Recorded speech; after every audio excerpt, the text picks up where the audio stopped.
Apa kabar saudara? Semoga sehat selalu dan tetap bersemangat. Saatnya Anda menyimak berita Banten bersama saya, Miselia Kartika. Sejumlah informasi menarik akan kami sampaikan untuk Anda. Berikut 3 berita utama hari ini.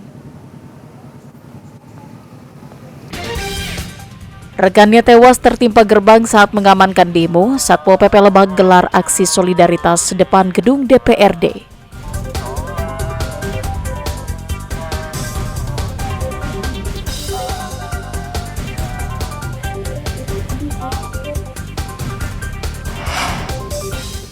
Pemilik ruko di Tangerang Selatan ditusuk orang tidak dikenal saat sedang tertidur.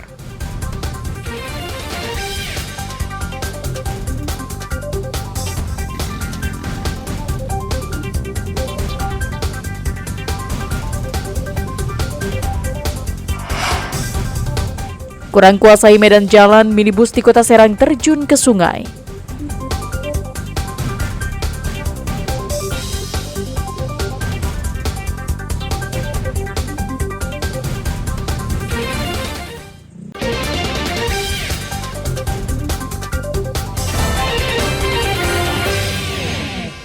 Ratusan anggota Satpol PP dan Pemadam Kebakaran Kabupaten Lebak mendatangi kantor DPRD Lebak menggelar unjuk rasa. Unjuk rasa digelar setelah salah satu rekan mereka, yakni Yadi Suryadi, personil Satpol PP Kabupaten Lebak, meninggal dunia akibat tertimpa gerbang saat mengamankan unjuk rasa beberapa waktu lalu.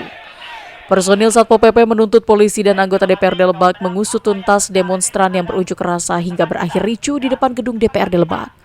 Selain menyampaikan tuntutan, kegiatan ini juga sebagai bentuk solidaritas dan bentuk duka cita setelah salah satu rekan mereka meninggal dunia setelah menjalankan tugas.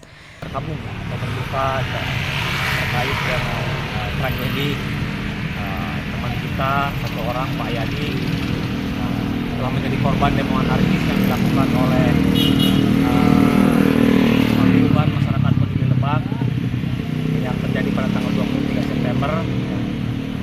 Rekan kita Pak Yadi meninggal dunia. Karena itu aksi ini adalah kami menuntut kepada pihak kepolisian untuk mengungkap secara tuntas aktor di balik aksi demo anarkis tersebut.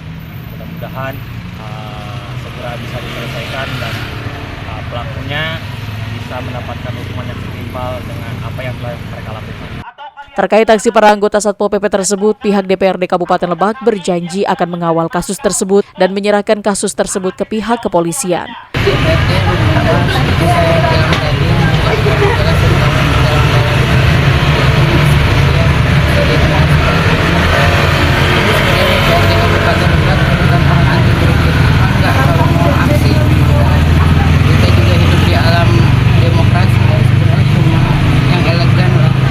Kebijakan yang di demo kan ini sebenarnya 23 September mendemo tentang saya Pak Ketua DPRD itu apa salah dokter Gita gitu kalau saya bilang sampai mengakibatkan hilangnya nyawa gitu. Sebelum tewas, Yadi Suryadi sempat mendapatkan perawatan di rumah sakit. Yadi tewas karena mengalami luka serius pada kepala akibat tertimpa gerbang yang roboh saat unjuk rasa. Ariel Maranus dan Sajiwa Pratama melaporkan dari Lebak. Tanjung Kurniawan, pemilik ruko berusia 46 tahun di Pamulang, Tangerang Selatan, mendapatkan perawatan di rumah sakit setelah menderita sejumlah luka tusukan di dadanya. Penyerangan oleh orang tidak dikenal ini pertama kali diketahui oleh istri korban yang mendengar teriakan minta tolong dari korban. Korban tinggal bersama istri dan 2 orang anaknya. Menurut ketua lingkungan setempat, korban diserang saat sedang tertidur dan sempat melakukan perlawanan. Pelaku pun kabur dengan cara melompat dari lantai 2 ruko. Ya, itu aja kejadian kronologisnya saya belum paham, tetapi memang ada laporan dari istrinya bahwa ada penikaman atau penusukan. Itu aja. Oh, terhadap suaminya ya? Iya. Infonya? Infonya dia ditusuk. Ya. Berarti pakai pisau atau apa belum tahu Pak ya? Belum tahu karena itu urusan yang dari kepolisian. Ya.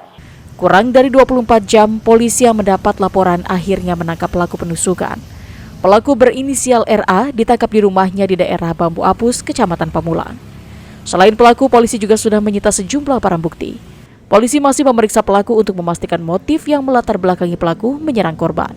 Dengan peristiwa tersebut, Bapak Kapolres Tangerang Selatan langsung memerintahkan jajaran Reskrim untuk melakukan upaya-upaya penyelidikan secara intensif. Kemudian Polsek Pamulang langsung mendatangi tempat kejadian dan melakukan olah TKP untuk mencari serta mengumpulkan bukti-bukti petunjuk maupun keterangan daripada saksi-saksi. Hingga kini korban masih menjalani perawatan secara intensif di Rumah Sakit Fatmawati, Jakarta Selatan akibat luka yang dideritanya. Ariel Meranus dan Syabudin Natar melaporkan dari Tangerang Selatan. Petugas Bea dan Cukai Bandara Soekarno-Hatta menggagalkan penyeludupan belasan kilogram narkotika jenis ekstasi bubuk yang dibawa oleh salah satu penumpang berkewarganegaraan Malaysia di Terminal Kedatangan 2 Bandara Soekarno-Hatta, Tangerang. Terungkapnya kasus tersebut setelah petugas yang memeriksa menggunakan mesin X-ray karena curiga dengan barang bawaan salah satu penumpang. Petugas mengamankan barang bawaan tersebut termasuk pemilik barang. Dan benar saja, setelah dilakukan pemeriksaan di dalam koper dan tas ransel milik penumpang bernama Tan Liang Heng, ditemukan 11 kg narkotika jenis ekstasi bubuk yang dikemas ke dalam 278 saset kopi. Tersangka mengaku nekat membawa barang tersebut karena disuruh oleh seorang warga Malaysia berinisial T dan akan mendapat upah sebesar Rp5.000. Di Terminal 2, kedatangan internasional, kami mencurigai penumpang dari Malaysia yang berinisial TLH naik Air Asia ya, dari Kuala Lumpur menuju Cengkareng. Dan pada saat dilakukan pemeriksaan ternyata membawa satu koper dan ransel.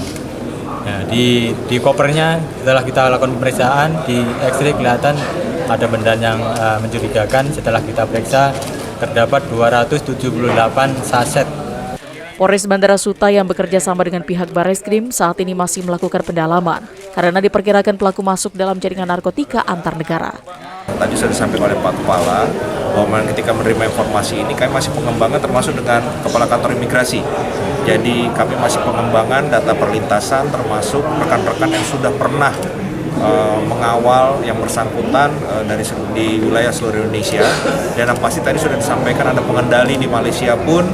Kami sedang meminta bantuan dari Direktorat 4 Narkoba Bareskrim untuk melihat dan mencari tahu informasi apakah indikasi ini masuk ke dalam target kelompok besar yang memang sedang diselidiki oleh Bareskrim.